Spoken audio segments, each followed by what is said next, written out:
যে কোনো একটা কি করবি, যে টাইপ করবি www.mstek.com বা ব্যাংকস চেতনা, তারপর কি করবি, তারপরে ব্রাউজারে সার্চ করবি যে ভিডিও পাচ্ছিস, তারপরে ওপেন করবি, তারপর কি হবে, কি হবে স্যার? তারপর কি হবে? তোর দেখা দেখি শেষ। ও তো প্রশ্ন থাকলে বল। স্যার মনে করেন আমি ওয়েবসাইটে ঢুকলাম, একটা ভিডিও অন করলাম, তাহলে কি হবে?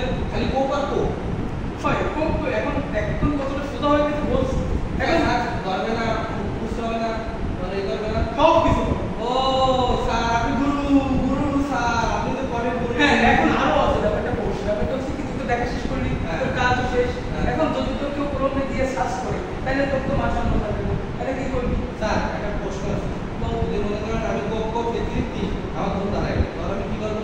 তখন একবার মাস্টারবেশন করে দিবি। মানে হস্তমৈথুন করবো? হ্যাঁ। ছবিটা হ্যাঁ, হ্যাঁ, হ্যাঁ। ও মাই গড স্যার, বলতে স্যার বুঝেছি, ঠিক আছে সবাই ডোন্ট কাজ করতে, ঠিক আছে? হ্যাঁ হ্যাঁ বাচ্চারা আপনারা ওই তোমরা সবাই বোঝা তো? ডোন্ট কাজ করতে, হ্যাঁ। এরা তোমরা বিজ্ঞানী তো পারো। হ্যাঁ এরপরে কি হবে, যখন তুই দেখবি এরপর ওয়েবসাইটে যাবি, ওয়েবসাইট থেকে কি করবি, যে হিস্ট্রিটা আছে হিস্ট্রিটা ডিলিট করবি, তাহলে কি হবে,